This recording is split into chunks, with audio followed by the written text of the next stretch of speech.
So he's still looking at me. He's on the couch. He's going down. It's going down. His knees. His head's down. His. So hello. So today I'd like to take a look at this, which is of great interest to me.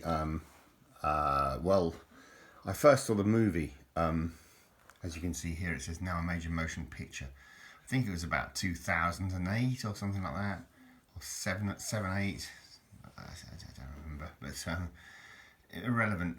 But what happened was, John Krakauer, who's a very good writer and author, he went up on Everest. He's a mountaineer, and he went up on Everest in 1996 or something, and there was a dreadful tragedy where loads of people died. Everest now has become a sort of really horrific melting pot for I think they're idiots. I'm sorry. I think it's been cracked and done. I think whatever, why would you bother? Anyway, that's my version. Obviously, other people would have different opinions. But Everest is just ridiculous. There are literally queues of people, going up that mountain, and you think, what? Oh, what? Well, I think, what for? And because they say, well, because it's there, whatever, God damn, do something decent. But no, I shouldn't really harbour my, well, I don't harbour them, do I? I shouldn't really offer my opinions onto wild society. But anyway, this book is really good read. It's about a young kid called Christopher McCandless, who basically went out on an adventure, like I did many times. Oh God, the bloody phone's running out of battery now. Can you believe it? Hang on, no power mode. Went out on an adventure and effectively died, unfortunately. Bless him for his sins.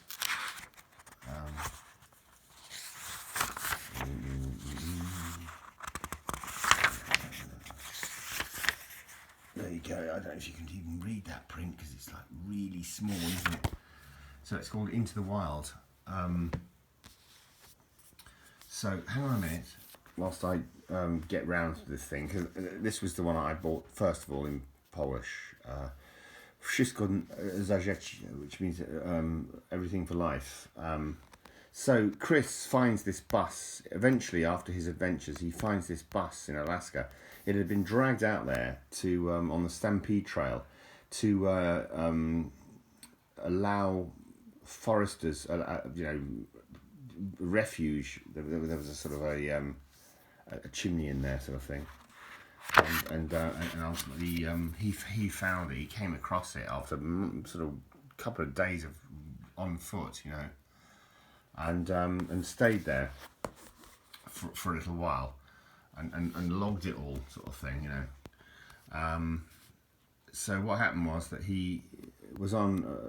Well, he was only a kid. He was, like I say, it was the equivalent of me going to Australia as a kid. And he chose Alaska, and he was a good lad.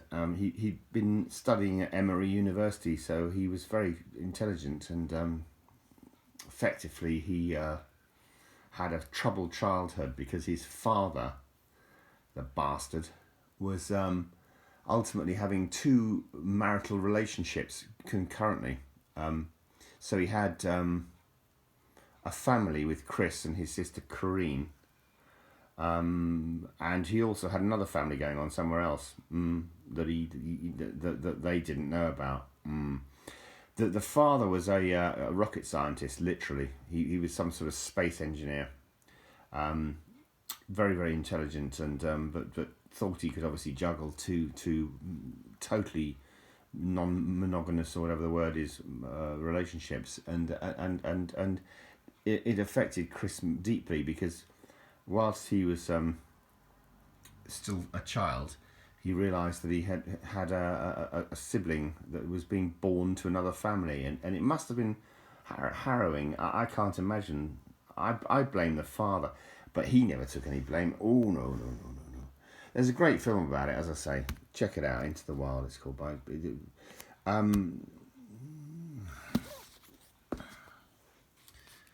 I think that's what Sean Penn first read off the cover of the book that motivated him to make a film about it, make a movie.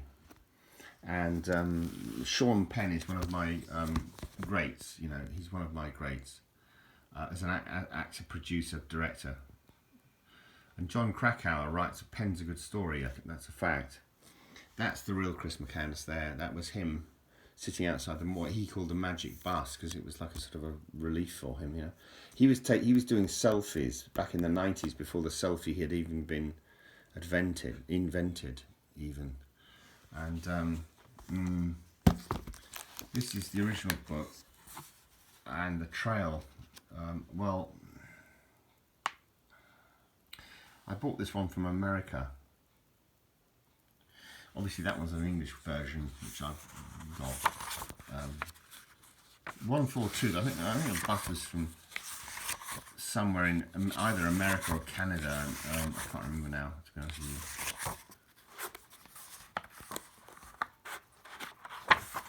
I don't know if there are any photos in here. Probably not. No, it's a book. It's a reader. But I can guarantee you'll love it. So this kid goes out on his, you know, grand tour. He qualifies university, and he gives all his money away to charity that his father and mother, his middle-class parents, had saved him. And ultimately he buggers off. And they don't know where he is, and obviously it must have been very stressful for his mum. Must have been very, very stressful for his mum. I'll have a glass of water if you don't mind. I do love this old German water. It's lovely. Lieblingsgrün. Anyway, that's a joke. But you know, it must have been very stressful for his mum and dad. Well, his mum mainly, I suppose, not knowing where he was. And so what he did is he got work, a hard-working lad, you know, got work and made money, and then he went into the wild. And sadly, he bloody well did go into the wild, and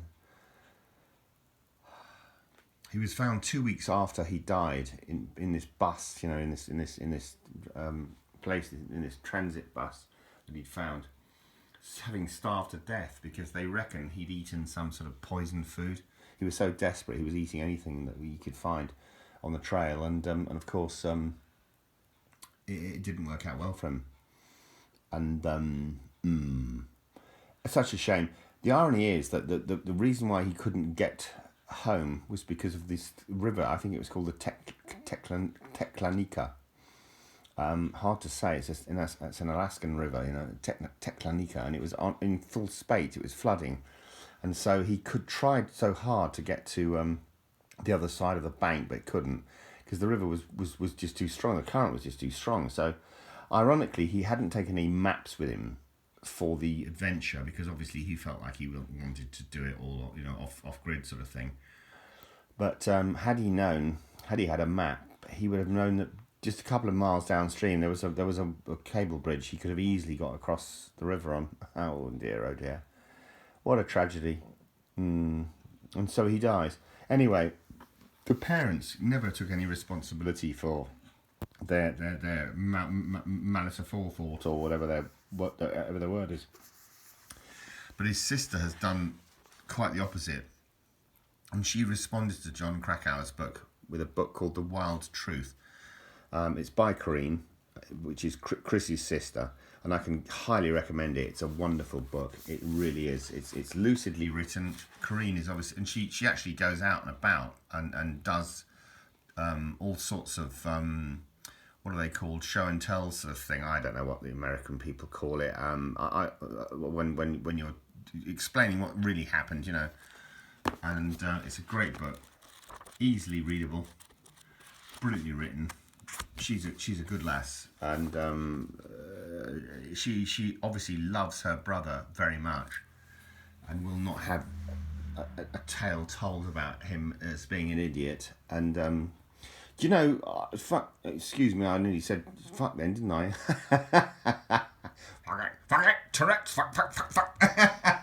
But I did the same myself when I was in Australia. Oh my God. I slept outside in a tiger snake alert in a sleeping bag. And guess where snakes like to go when it's cold? In a sleeping bag.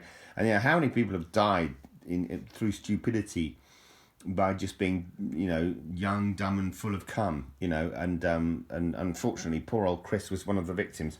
He could have easily just been around today. He could have so easily been around today, telling a humorous tale like I am, but sadly, he didn't make it. Bless him.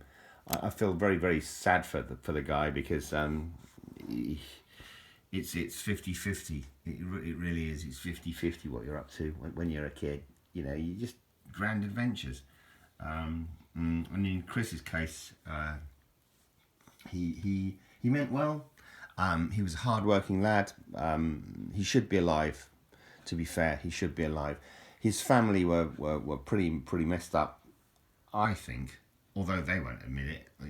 Middle class never admit anything is their mistake. No, somebody else. Oh, the kids are all are the fault of the whatever. I don't care about that bullshit, to be honest with you, because I know when a family is good. My mum is good, my dad was good, although we didn't get on all the time. Obviously, I'm not going to lie. I mean, it's not it was all wings and fairies, and no, it wasn't. When I was a kid, it was great. When I was a teenager, it was rough. When I was a young adult, it was great. Now it's great. So there you go. But and my fingers. Thank you. The finger, the ever increasing finger. It has to have glory. I don't know what my hand is all about. I don't know why my hand is constantly trying to look for glory. Anyway, thanks ever so much for watching. If you've got this far, do check these books out. Into the Wild, John Krakauer, really good book. That's the British version. That's the original American version, okay? Probably a little bit more difficult to get if you're in England. Probably a little bit more difficult to get if you're in America. But do read this one too. Do read The Response by Karine, The Wild Truth, because it is the wild truth. And if you're Polish, then obviously you need that one, don't you? And the music's brilliant. By the way, the movie, I'll try and leave a link below. But the movie has music. I can't remember the bloke's name now, and I doubt I will. Very good musician though. Very husky voice, Oh God, he was in a major grunge band. No, the old brain ain't working and no more. The old brain ain't going out the door. It ain't coming back no more. Anyway, thanks ever so much for watching. All the very best wishes. Cheers. I'll leave a link, by the way. Don't worry.